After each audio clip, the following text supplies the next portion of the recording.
एक प्रसंग के अनुसार सिकंदर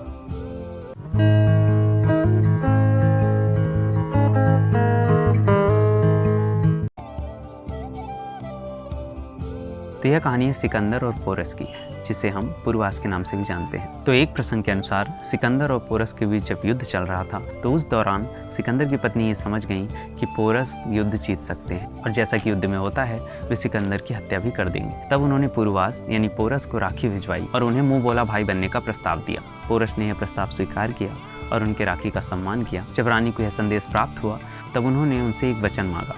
पोरस के पूछने पर उन्होंने बताया कि वे चाहती हैं कि आप भले ही युद्ध में सिकंदर को परास्त कर दें, पर कृपया उनकी हत्या ना करें और अपने बहन के सुहाग को प्राणदान दें। वचनानुसार पोरस ने सिकंदर को परास्त तो किया पर उनकी हत्या नहीं की और उन्हें प्राणदान दे दिया। तो आप इस तरह से देख सकते हैं कि राखी इतिहास में कितने पीछे अपनी छवि भाई बहन के रिश्ते के बीच में छोड़ रही है और किस तरह से भाई बहन के बीच इसका बहुत बड़ा महत्व रहा है।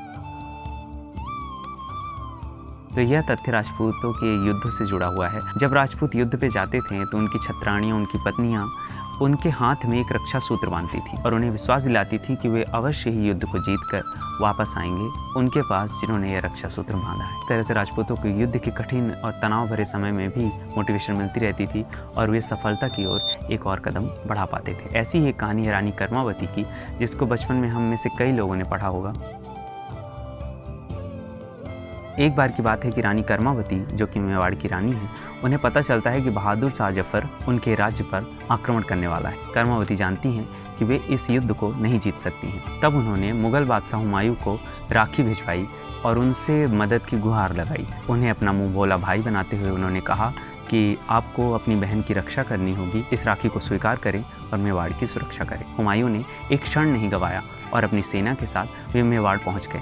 उन्होंने मेवाड़ पहुंचकर बहादुर शाह जफर से युद्ध किया और मेवाड़ की सुरक्षा की। बहादुर शाह जफर के पूछने पर कि तुम इनकी सुरक्षा क्यों कर रहे हो, तुम इनकी तरफ से क्यों लड़ रहे हो, हुमायूं ने उन्हें अपनी बहन बताया और कहा कि मैं अपनी बहन की तरफ से लड़ रहा हूँ। ऐसी ही बहुत सारी घटनाएं हैं जो इतिहास में घटित हुई, जिन्होंने रक्षा सूत्र के बंधन को भाई बहन के त्यौहार के रूप में प्रदर्शित किया। तो अगली कहानी, घटना या तथ्य जो है वो है आधुनिक, और उसमें हम देख सकते हैं कि किस तरह आज भी उसमें रक्षा का कितना बड़ा महत्व है, जो कि हमारी पौराणिक कहानियों से आया है।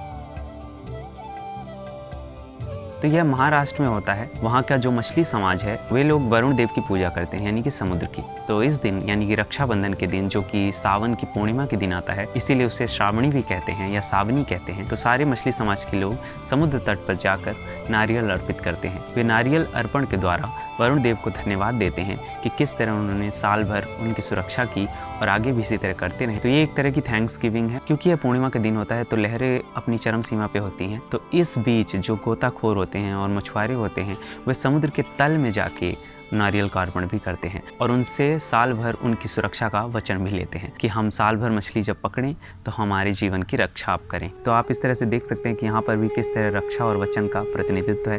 तो इस तरह से वे रक्षाबंधन सेलिब्रेट करते हैं। भारत में रक्षाबंधन कई हिस्सों में अलग अलग तरीक़ों से मनाया जाता है। रक्षाबंधन मुख्यतः रक्षा का त्यौहार है, पर विगत वर्षों में इसमें उपहार, वचन और साथ ही साथ भाईचारा जुड़ता गया, जिसके कारण आज हम रक्षाबंधन को इस रूप में देखते हैं। आज रक्षाबंधन को विश्व भर में सेलिब्रेट किया जाता है और रक्षाबंधन यानी राखी को भाई बहन का सबसे महान पर्व माना जाता है। और यह आवश्यक नहीं कि यह भाई बहन के बीच में मनाया जाए, कि बहनों के बीच में, भाइयों के बीच में, यह हर तरह से मनाया जा सकता है और मनाया जाता है। इसीलिए पिता और पुत्री के बीच में भी रक्षाबंधन होता है। रक्षाबंधन के कोई नियम नहीं है, क्योंकि ये कई कहानियों और पीढ़ियों से गुजरा है। तो चलिए आज की वीडियो में इतना ही, मिलते हैं नेक्स्ट वीडियो में। तब तक के लिए सब बख है, टाटा बाय बाय, शुभ रात्रि, टाटा।